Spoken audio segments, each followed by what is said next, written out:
आज हम पढ़ेंगे विद्युत क्षेत्र।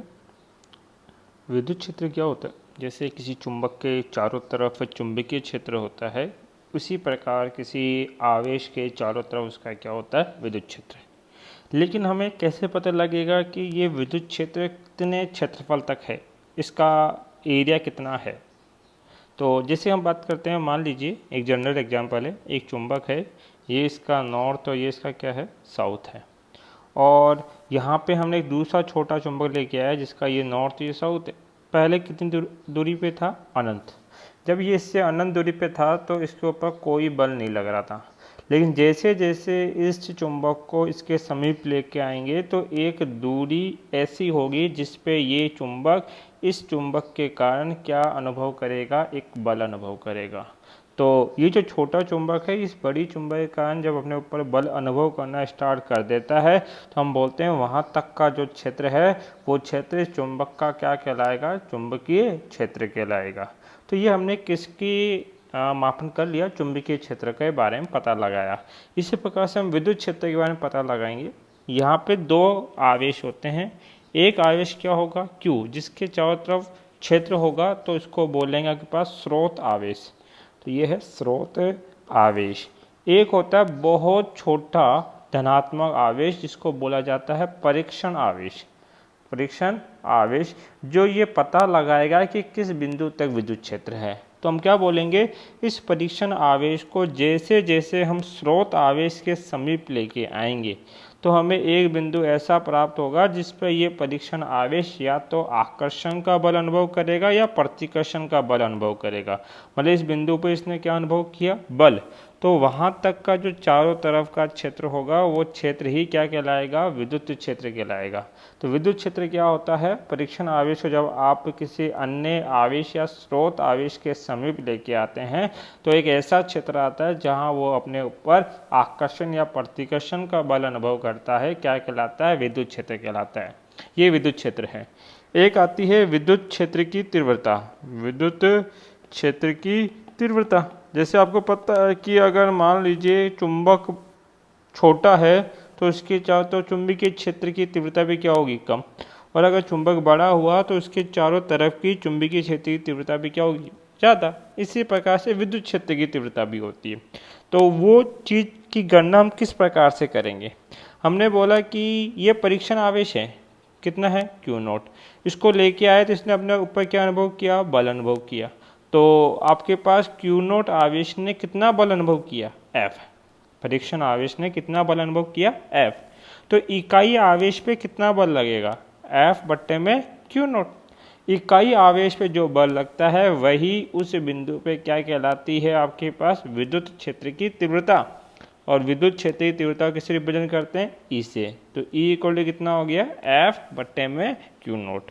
यदि विद्युत क्षेत्र की तीव्रता का हमें क्या निकालना हो? मात्रक। तो बल का मात्रक क्या होता है? न्यूटन। और आवेश का मात्रक क्या होता है? कूलम। और पाठ संख्या 3 में आप लोग पढ़ोगे कि विद्युत क्षेत्र का एक और मात्रक होता है वोल्ट पर मीटर। वो तब निकालेंगे, लेकिन अभी आपको याद रखना है। अब हम विद्युत क्षेत्र की तीव्रता क्या निकालेंगे? विमाएँ। तो न्यूटन की विमा आपको आती है, कितनी होती है? m1 l1 t-2 बटा कूलम की विमा कितनी होती है? a1 t1। ऊपर ले जाके सोल्व करोगे कितना हो जाएगा? m1 l1 t-2 t+1 plus 1 ऊपर जाएगा -1 हो जाएगा, तो टोटल हो जाएगा t-3 और a-1। ये इसकी क्या निकल के आई? विमा निकल के आई। जो विद्युत क्षेत्र है वो कैसी राशि है? एक सदिश राशि। किस राशि है? सदिश। और सदिश राशि है तो इसके पास क्या होगी? दिशा।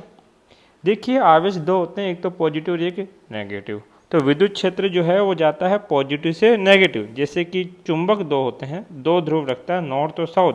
चुंबकीय क्षेत्र कहाँ होता है? North to south. इसी प्रकार से विद्युत क्षेत्र कहाँ होता है? पॉजिटिव आवेश से नेगेटिव आवेश की ओर होता है। ये सारी बातें हम लोग पढ़ेंगे। इसको किस प्रकार से लिखना है नोट्स में वो देखिए। विद्युत क्षेत्र की परिभाषा क्या बताओगे? बिंदु आवेश के चारों ओर का वह क्षेत्र जिसमें किसी अन्य आवेश को रखने पर। बिंदु आवेश का मतलब क्या है? आपके पास स्रोत आवेश है। कौन सा आवेश? स्रोत आवेश। किसी अन्य आवेश, अन्य आवेश का मतलब कौन है? परीक्षण आवेश। कौन सा आवेश है? परीक्षण आवेश। तो स्रोत आवेश के चारों ओर का वह क्षेत्र जिसमें किसी परीक्षण आवेश को रखने पर वह आकर्षण या प्रतिकर्षण बल अनुभव करता है, तो वह क्षेत्र क्या कहलाता है? विद्युत क्षेत्र कहलाता है। हमें विद्युत क्षेत्र की तीव्रता की गणना करनी। विद्युत क्षेत्र में रखे गए परीक्षण आवेश Q0 पर लगने वाला बल F तथा परीक्षण आवेश के अनुपात को विद्युत क्षेत्र की तीव्रता कहते हैं। अर्थात लगाए गए बल F और परीक्षण आवेश का जो अनुपात है वही क्या कहलाता है? विद्युत क्षेत्र की तीव्रता। Q0 परीक्षण आवेश है और Q क्या है? यहाँ पे स्रोत आवेश आपके पास दिया गया है। फिर विद्युत क्षेत्र कैसी राशि बताई गई है? एक सदिश राशि है जिसकी दिशा कहाँ से कहाँ होती है? पॉजिटिव टू नेगेटिव की ओर होती है। इसके मात्रक क्या क्या बनेंगे? बल का मात्रक न्यूटन पर कूलाम और वोल्ट पर मीटर। इसकी विमा भी हमने बनाई थी m1 L1 T-3 A-1। अब हमें टॉपिक जो पढ़ना है वो है बिंदुवत आवेश के कारण किसी बिंदु पर विद्युत क्षेत्र की तीव्रता। तो आपके पास एक बिंदुवत आवेश होगा जिसके कारण हम किसकी गणना करेंगे? विद्युत क्षेत्र की तीव्रता की गणना करेंगे। तो वो गणना किस प्रकार से की जाएगी? देखिए, हमने एक स्रोत आवेश कितना लिया? Q। उससे r दूरी के ऊपर एक परीक्षण आवेश क्या ले लिया? Q0। तो ये दोनों एक दूसरे पे प्रतिकर्षण का बल लगाएंगे। तो बताइए इस प्रतिकर्षण बल का मान कितना होगा? उस बल का मान होगा कितना के पास? K Q Q0 बट्टे में क्या? R²। ठीक है। तथा ये Q0 जो है अपने ऊपर कितना बल अनुभव कर रहा है? F। तो विद्युत क्षेत्र की तीव्रता की परिभाषा से इस पे विद्युत क्षेत्र की तीव्रता का मान कितना होना चाहिए? इसका मान होना चाहिए कितना? F बट्टे में कितना? Q0। अभी हमने पढ़ा F का मान हम पहले निकाल चुके हैं, रख देंगे K Q Q0 बट्टा R²। नीचे क्या चढ़ा है? Q0। Q0 से Q0 कैंसिल आउट। तो विद्युत क्षेत्र की तीव्रता का मान कितना आया? K Q बट्टा R²। अर्थात यदि कोई बिंदुवत आवेश कितना हो? Q। बात को याद रखना, इंपॉर्टेंट चीज़ है ये। बिंदुवत आवेश Q हो और उससे R दूरी पे यदि बिंदु P दिया गया है तो इस P बिंदु के विद्युत क्षेत्र की तीव्रता का मान कितना होगा? KQ बट्टा R²। KQ बट्टा R²। देखो कैसे लिखा जाएगा।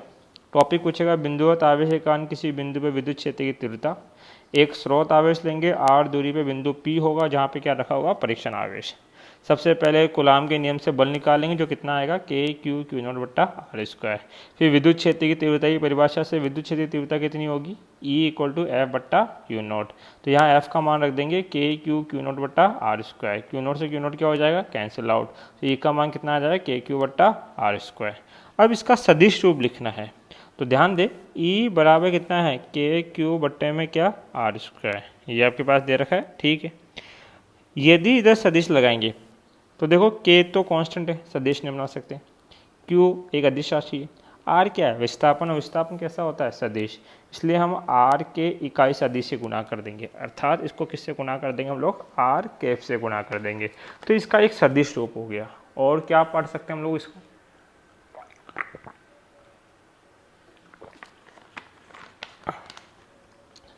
आपने 11th में पढ़ा कि इकाई सदिश क्या होता है। जैसे आपने पढ़ा था कि A कैप कितना होता है? A vector upon A vector का मोड होता है। इसी प्रकार से R कैप कितना होगा? R vector upon R vector का मोड। वैल्यू पुट कर देंगे हम लोग आपके पास। और तो E वेक्टर का मान कितना हो जाएगा? K Q बट्टा R² गुना R कैप को लिखेंगे R vector upon R vector का मोड। मोड का मतलब परिमाण अर्थात R।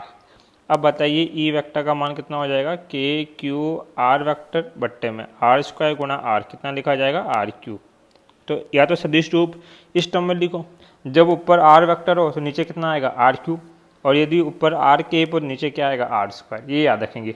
तो कूलाम का सदिश रूप लिखा गया या तो K Q R cap upon R² है या फिर कितना है? K Q R vector upon में कितना है? RQ। बताइए E = सूत्र कितना है? K Q बट्टा R²। E और R² का क्या संबंध है? व्युत्क्रमानुपाती का। तो E व्युत्क्रमानुपाती किसके? R² के। यदि E और R² में ग्राफ बनाएंगे तो एक डिक्रीजिंग कर्व आएगा ये वाला। और E और 1/R² पूरी टर्म 1/R² के साथ क्या संबंध है? समानुपाती का। इसलिए E और 1/R² में ग्राफ बनाएंगे तो फिर संबंध कैसा आएगा? एक सीधी रेखा समानुपाती का आपके पास। देखिए जिस प्रकार से कूलाम बल का विद्युत क्षेत्र में वही महत्व है जो गुरुत्वाकर्षण बल का किसमें होता है? गुरुत्वाकर्षण क्षेत्र के अंदर होता है। तो गुरुत्वीय क्षेत्र के अंदर तो बल कितना लगता है G m1m2/r², जबकि आपके पास कूलाम बल कितना लगता है K(q1q2)/m²। अब हमें कैलकुलेट करना है आवेशों के निकाय के कारण विद्युत क्षेत्र में अध्यारोपण का सिद्धांत। तो आवेशों का निकाय मतलब निकाय होता है सिस्टम, और सिस्टम बनता है ग्रुप से, बहुत आवेशों से मिलकर। तो इसमें किस प्रकार से गणना की जाएगी वो देखिए।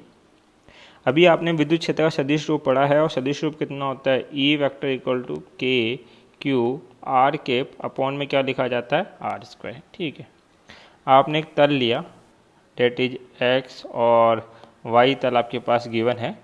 इस X और Y तल के अंदर केंद्र बिंदु O है, और इससे R0 स्थिति सदिश के ऊपर एक परीक्षण आवेश क्या रखा गया है Q0। फिर इसी प्रकार से R1 स्थिति सदिश पे आवेश कितना है Q1। तो ये जो Q1 है, इस Q1 के कारण इस Q0 पे एक विद्युत क्षेत्र होगा, वो कितना होगा आपके पास E1 वेक्टर। भाई प्रथम आवेश के कारण विद्युत क्षेत्र है, तो E1 वेक्टर का मान कितना होगा। देखिए Q1 से स्टार्ट करेंगे, कहाँ जाएंगे Q0 पे। तो प्रारंभिक स्थिति क्या है R1 वेक्टर, अंतिम स्थिति कितनी R0 वेक्टर। तो विस्थापन कैसे लिखते हैं अंतिम माइनस प्रारंभिक, that is R0 vector minus R1 vector, और इसका मतलब होता है R01 वेक्टर। तो यह है कितना R01 वेक्टर है। तो E1 का मान कितना रखेंगे K, आवेश कितना है Q1, इसका इकाई सदिश R01 की केप बट्टा दूरी का परिमाण R01 वेक्टर के मोड का स्क्वायर। इसी प्रकार से आपके पास एक दूसरी स्थिति सदिश है कितना R2 वेक्टर, जहाँ पे आवेश क्या रखा गया है Q2, और इस Q2 के कारण भी यहाँ पे क्या होगा एक विद्युत क्षेत्र होगा। अब वो विद्युत क्षेत्र कितना होगा E2 वेक्टर। अब देखो स्टार्ट कहाँ से करोगे Q2 से, जाना कहाँ है Q0 पे। तो प्रारंभ किया R2 से और R0, तो दूरी क्या लिखोगे अंतिम R0 vector minus R1 vector equal to R02 vector. तो ये कितना बन जाएगा R02 वेक्टर। हमें E2 वेक्टर का मान निकालना कितना हो जाएगा K Q2 R02 का केप बटा R02 वेक्टर के मोड का स्क्वायर। इसी प्रकार से आपके पास एक अनंत या nवें नंबर का आवेश है जो Rn स्थिति के ऊपर है, और यहाँ आवेश कितना है Qn। इसके कारण भी आपके पास क्या होगा एक विद्युत क्षेत्र होगा, वो कितना होगा En वेक्टर। वही दूरी कितनी लिखी जाएगी R0n वेक्टर। अब आप लिखना सीख गए होंगे। तो En वेक्टर का मान कितना होगा K Qn R0n का केप अपॉन R0n वेक्टर के मोड का स्क्वायर आपके पास है। ठीक है, अब देखिए अध्यारोपण का सिद्धांत क्या कहता है कि यदि एक बिंदु पे बहुत सारे विद्युत क्षेत्र लग रहे हैं, तो उस बिंदु पे जो परिणामी विद्युत क्षेत्र होगा इन सभी क्षेत्रों का, जैसे E1 वेक्टर हुआ, E2 वेक्टर हुआ, ऐसे ही E3 लगेगा या En लगेगा, इन सभी विद्युत क्षेत्रों के सदिश योग के क्या होगा बराबर। तो अध्यारोपण का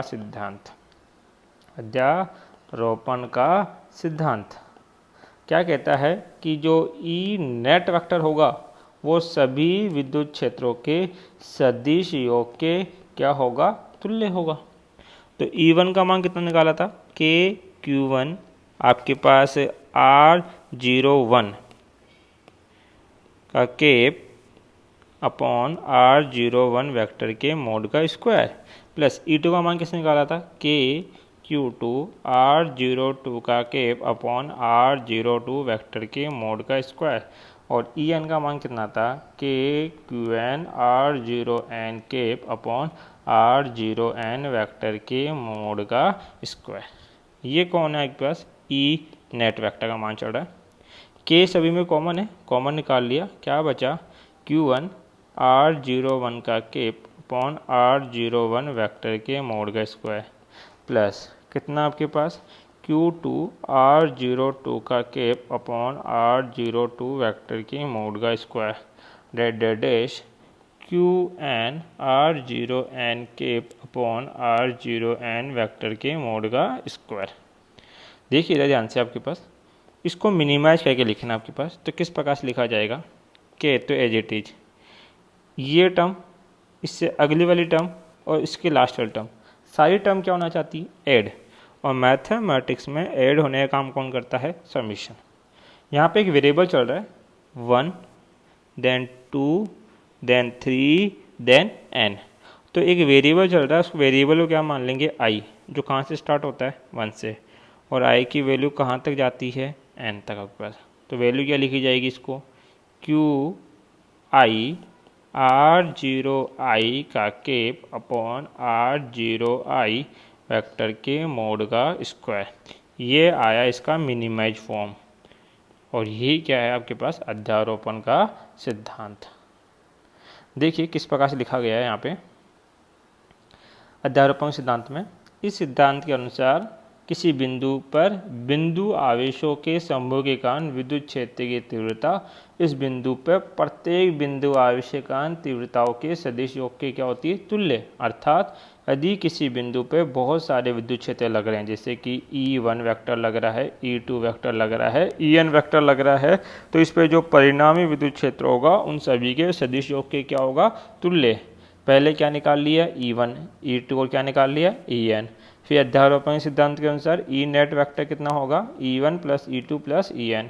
इन सभी के मान रख दिए, इन सभी में से के कॉमन ले लिया, बाकी टर्म एज इट इज। फिर पता लगा कि सारी टर्म क्या होना चाहती है, प्लस, इसलिए मिनिमाइज कर दिया इसको, और ई नेट का मान कितना आया, के समीशन i से 1 i से n तक Qi R0i cap upon R0i vector के मोड का स्क्वायर। विद्युत क्षेत्र का अगला टॉपिक है विद्युत बल रेखाओं के गुणधर्म।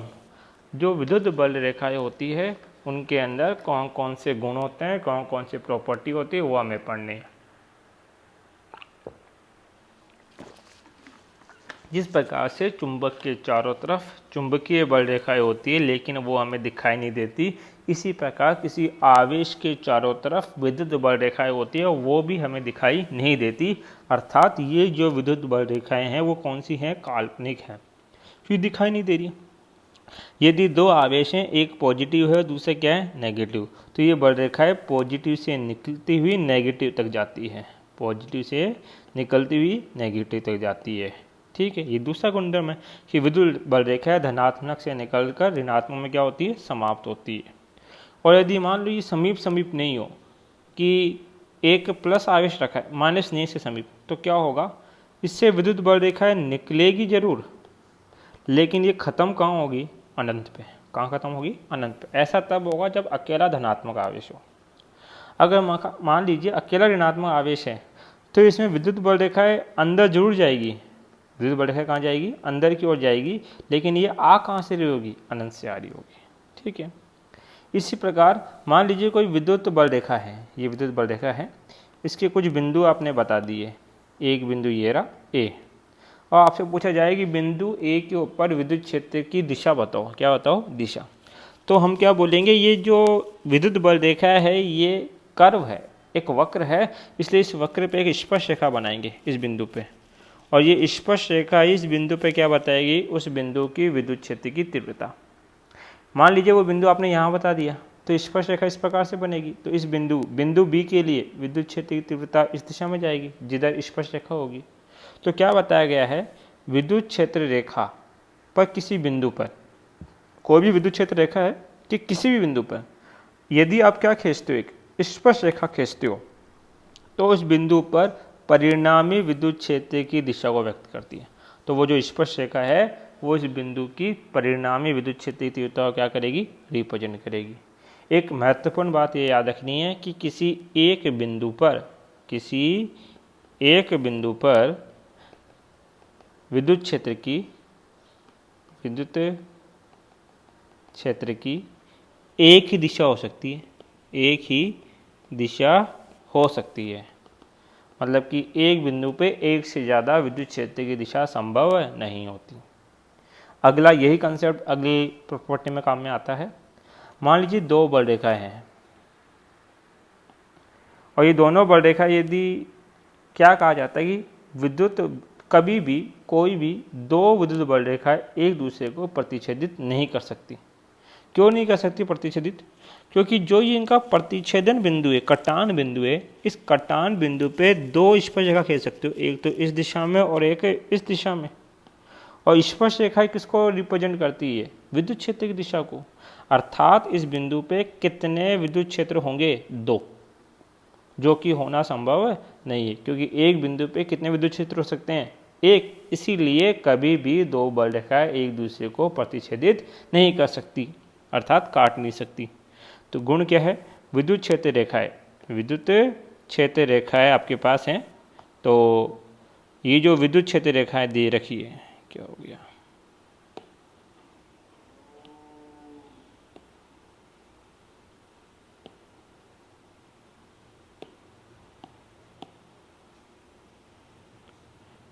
ये जो विद्युत क्षेत्र रेखाएं हैं कभी एक दूसरे को नहीं काटती, क्योंकि कटान बिंदु पे दो स्पर्श रेखाएं बनाई जा सकती है जो कि दो दिशाओं को निरूपित करती है, और जो कि होना संभव नहीं। अगली बात है, विद्युत क्षेत्र रेखाएं कभी भी बंद वक्र का निर्माण नहीं करती। बंद वक्र का मतलब होता है कि जिस बिंदु से चले घूम फिर के वापस वहीं आ जाए, ऐसा नहीं बनाती। क्यों? यदि मान लो एक आवेश पॉजिटिव है, दूसरा आवेश क्या है? नेगेटिव, तो बल रेखा पॉजिटिव से निकलेगी जरूर, और कहाँ जाएगी? नेगेटिव में। लेकिन कभी भी नेगेटिव से वापस कहाँ नहीं आती? Positive pay. इसलिए ये क्या नहीं बना सकती? बंद वक्र का निर्माण नहीं कर सकती। अगला प्रॉपर्टी है, विद्युत क्षेत्र रेखाएं सतत वक्र बनाती है। सतत का मतलब है ये प्लस और ये क्या है? माइनस। प्लस से निकलेगी और माइनस में एंटर करेगी। ये बीच में ऐसे डैश डैश टूटते हुए नहीं पहुंचेगी, एक प्रॉपर तरीके से एक सतत लाइन में, एक लगातार लाइन के अंदर पहुंचेगी एक पास। तो कैसा वक्र बनाती है? सतत वक्र बनाती है। अगला है कि विद्युत बल रेखाएं मान ली कुछ इस प्रकार से है, तो जहां बल रेखाएं समीप है वहां तो विद्युत क्षेत्र की तीव्रता क्या होगी? ज़्यादा। और जहां बल रेखाएं दूर दूर है वहां पे तीव्रता क्या होगी? कम होगी। तो जहां पे विद्युत क्षेत्र रेखाएं समीप होती है वहां तीव्रता क्या होती है? ज़्यादा। और जहां बल रेखाएं दूर दूर होती है वहां विद्युत क्षेत्र की तीव्रता क्या हो जाती है? कम हो जाती है। लास्ट प्रॉपर्टी है कि यदि मान लीजिए विद्युत बल रेखाएं एक दूसरे के समांतर हैं और एक ही दिशा में है, तो इस प्रकार के विद्युत क्षेत्र को बोला जाता है एक समान विद्युत क्षेत्र। एक समान विद्युत क्षेत्र कहलाता है। तो जहां बल रेखा एक दूसरे के समांतर होती है वो क्या कहलाती है? समान विद्युत क्षेत्र कहलाता है। Thank you.